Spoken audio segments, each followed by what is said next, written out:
அந்த கன்சிஸ்டன்சி அதுதான் இன்னைக்கு இருக்கக்கூடிய பெரிய பிரச்சனை.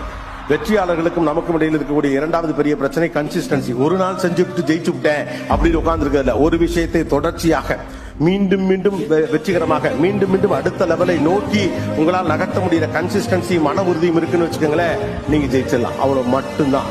Consistency matter.